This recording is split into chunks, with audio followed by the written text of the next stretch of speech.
Harper Perennial and HarperAudio present Frida, a biography of Frida Kahlo, by Hayden Herrera, read by Timothy Andrés Pabon. For Philip. Preface.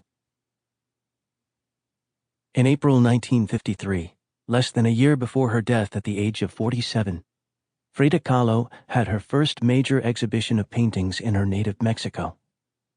By that time, her health had so deteriorated that no one expected her to attend. But at 8 p.m., just after the doors of Mexico City's Gallery of Contemporary Art opened to the public, an ambulance drew up. The artist, dressed in her favorite Mexican costume, was carried on a hospital stretcher to her four-poster bed, which had been installed in the gallery that afternoon. The bed was bedecked as she liked it, with photographs of her husband, the great muralist Diego Rivera, and of her political heroes Malenkov and Stalin. Papier-mâché skeletons dangled from the canopy, and a mirror affixed to the underside of the canopy reflected her joyful though ravaged face. One by one, 200 friends and admirers greeted Frida Kahlo, then formed a circle around the bed and sang Mexican ballads with her until well past midnight. The occasion encapsulates, as much as it culminates, this extraordinary woman's career. It testifies, in fact, to many of the qualities that marked Kahlo as a person and as a painter: her gallantry and indomitable alegría in the face of physical suffering, her insistence on surprise and specificity, her peculiar love of spectacle as a mask to preserve privacy and personal dignity. Above all, the opening of her exhibition dramatized Frida Kahlo's central subject, herself. Most of the some 200 paintings she produced in her abbreviated career were self-portraits. She started with dramatic material. Nearly beautiful, she had slight flaws that increased her magnetism. Her eyebrows formed an unbroken line across her forehead, and her sensuous mouth was surmounted by the shadow of a mustache. Her eyes were dark and almond-shaped, with an upward slant at the outer edges.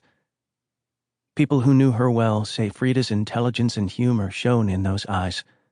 They also say her eyes revealed her mood: devouring, bewitching, or skeptical and withering.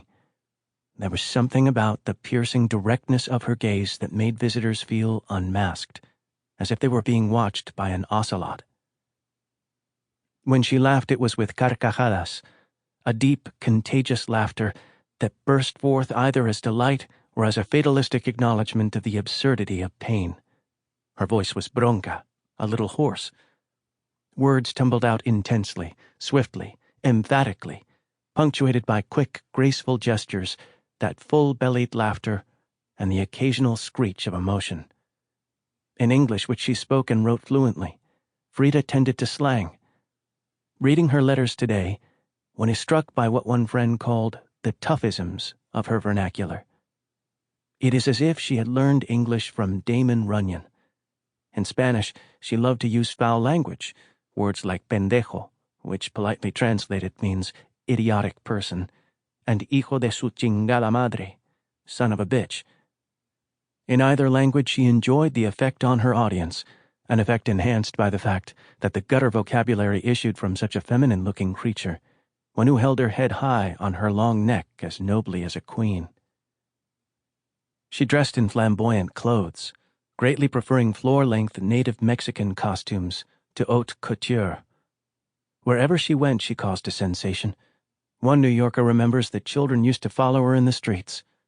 "Where's the circus?" they would ask. Frida Kahlo did not mind a bit. In 1929, she became the third wife of Diego Rivera. What a pair they made. Kahlo, small and fierce, someone out of a Gabriel Garcia Marquez novel, if you will. Rivera, huge and extravagant, straight out of Rabelais. They knew everybody, it seemed. Trotsky was a friend, at least for a while, and so were Henry Ford and Nelson Rockefeller, Dolores del Rio, and Paulette Goddard. The Rivera home in Mexico City was a mecca for the international intelligentsia, from Pablo Neruda to André Breton and Sergei Eisenstein. Sample complete. Ready to continue?